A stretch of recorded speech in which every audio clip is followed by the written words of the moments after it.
दुनिया की सबसे रहस्यमयी रसोई, जहां विज्ञान के सारे नियम उल्टे हो जाते हैं, जहां आग नीचे जलती है लेकिन खाना सबसे पहले ऊपर वाले बर्तन में पकता है, जहां लाखों लोग भोजन करते हैं फिर भी प्रसाद कभी कम नहीं होता है, जहां भगवान विष्णु स्वयं वैकुंठ छोड़कर हर दिन भोजन करने पृथ्वी पर आते हैं।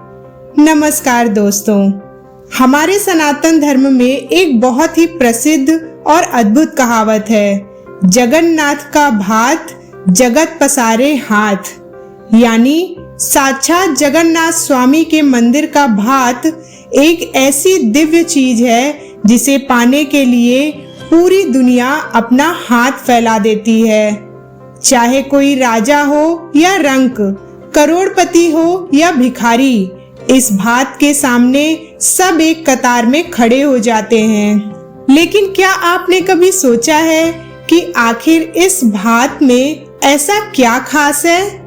क्यों देश दुनिया के बड़े से बड़े 56 भोग इस साधारण से दिखने वाले मिट्टी के बर्तन के चावल के सामने छोटे पड़ जाते हैं? आखिर इसके पीछे की पौराणिक कहानी क्या है, जिसके कारण स्वयं भगवान विष्णु वैकुंठ छोड़कर पुरी में भोजन करने आते हैं?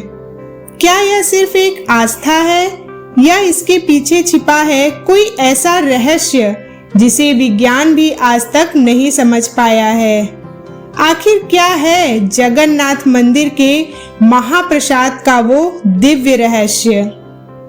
इसके पीछे स्कंद पुराण और सनातन परंपरा में एक बेहद खूबसूरत कथा आती है।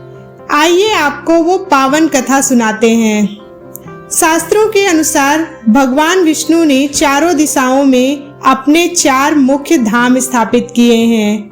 वे इन चारों धामों की यात्रा एक निश्चित दिनचर्या के अनुसार करते हैं। सबसे पहले वे उत्तर में स्थित बद्रीनाथ में स्नान करते हैं। इसके बाद वे पश्चिम में स्थित द्वारका में जाकर वस्त्र धारण और श्रृंगार करते हैं। फिर वे दक्षिण के रामेश्वरम में जाकर पूजा और विश्राम करते हैं और अंत में वे पूर्व में स्थित पुरी आते हैं, जहां वे भोजन ग्रहण करते हैं। चूंकि भगवान विष्णु भोजन करने के लिए विशेष रूप से पुरी आते हैं, इसीलिए यहाँ के अन्न यानी भात को स्वयं भगवान का साक्षात स्वरूप माना गया है। उड़ीसा के प्रसिद्ध ग्रंथ लक्ष्मी पुराण में एक और अद्भुत कथा मिलती है। एक बार माता लक्ष्मी मंदिर से बाहर आकर एक गरीब और तथाकथित नीची जात की महिला श्रिया चांडालुनी के भक्ति से प्रसन्न होकर उसके घर चली गईं।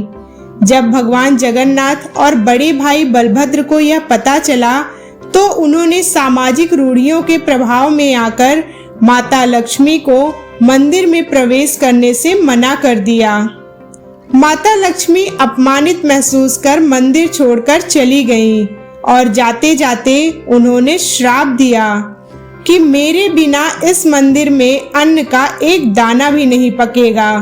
तुम दोनों भाइयों को भोजन के लिए तरसना पड़ेगा। लक्ष्मी जी के जाते ही मंदिर के सारे अन्न भंडार खाली हो गए। रसोइया आग जलाने की कोशिश करता तो आग बुझ जाती, पानी लाता तो पानी गायब हो जाता। भगवान जगन्नाथ और बलभद्र जी को भूख के मारे दर दर भटकना पड़ा। वे भेष बदलकर उसी महिला के घर पहुँचे जहाँ माता लक्ष्मी थी। वहाँ जब उन्हें प्रेम से भात परोसा गया तब भगवान को अपनी भूल का एहसास हुआ।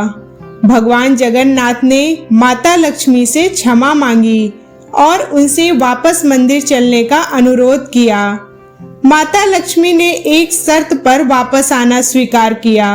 उन्होंने कहा, श्री मंदिर की रसोई में आज के बाद से जो भी भात पकेगा उसे चांडाल से लेकर ब्राह्मण तक सब एक साथ मिलकर खाएंगे। उसमें कोई छुआछूत नहीं होगी। भगवान ने हंसकर इस शर्त को स्वीकार किया और यही कारण है कि आज भी जगन्नाथ का भात हर जाति और वर्ग के लिए समान रूप से पूजनीय है। दोस्तों, यह तो थी पौराणिक कथाएं, लेकिन द हिडन मिथोलॉजी का मकसद सिर्फ कहानियां सुनाना नहीं है, बल्कि उनके पीछे के सत्य और प्रमाण को भी सामने लाना है। तो आइए अब आपको वो प्रमाण देते हैं जो इस महाप्रसाद को दुनिया का सबसे बड़ा चमत्कार साबित करते हैं। जगन्नाथ जी की रसोई दुनिया की सबसे बड़ी रसोई मानी जाती है। यहाँ भगवान का भात पकाने के लिए एक के ऊपर एक मिट्टी के 7 बर्तन रखे जाते हैं। आधुनिक विज्ञान और थर्मोडायनेमिक्स के नियमों के अनुसार जो बर्तन आग के सबसे करीब यानी नीचे होगा, उसका खाना सबसे पहले पकना चाहिए। लेकिन जगन्नाथ मंदिर में इसके बिल्कुल विपरीत होता है। यहाँ सबसे ऊपर रखे बर्तन का भात सबसे पहले पकता है, उसके बाद उसके नीचे वाले का और सबसे अंत में सबसे नीचे वाले बर्तन का भात पकता है, जो आग के ठीक ऊपर होता है। आज तक कोई भी वैज्ञानिक इस बात का भौतिक कारण नहीं समझ पाया है। इस भात को पकाने के लिए किसी भी आधुनिक गैस, हीटर या लोहे के बर्तनों का उपयोग नहीं किया जाता। इसे केवल मिट्टी के बर्तनों में लकड़ी की आंच पर और केवल कुएं के पवित्र पानी से पकाया जाता है। मंदिर परिसर में 2 कुएं हैं, गंगा और यमुना, जिनका पानी केवल इसी भात को पकाने के लिए इस्तेमाल होता है। मंदिर में रोजाना हजारों लोग आते हैं, लेकिन रथ यात्रा के दौरान यह संख्या लाखों में पहुंच जाती है। महाप्रसाद हमेशा एक ही निश्चित मात्रा में पकाया जाता है, लेकिन चमत्कार देखिए, चाहे मंदिर में 20,000 लोग आए या 2 लाख लोग, महाप्रसाद कभी भी एक दाना कम नहीं पड़ता और ना ही कभी व्यर्थ होता है। जैसे ही मंदिर का कपाट बंद होने का समय आता है, प्रसाद अपने आप समाप्त हो जाता है। कितना अद्भुत है ना भगवान जगन्नाथ का ये महाप्रसाद। क्या आपको भी कभी अवसर मिला है इस पवित्र प्रसाद को ग्रहण करने का? कमेंट में जरूर बताइएगा। अगर आपको जगन्नाथ स्वामी जी की इस पावन कथा और महाप्रसाद के इन चमत्कारों ने प्रभावित किया है, तो कमेंट बॉक्स में जय जगन्नाथ लिखना बिल्कुल ना भूलें।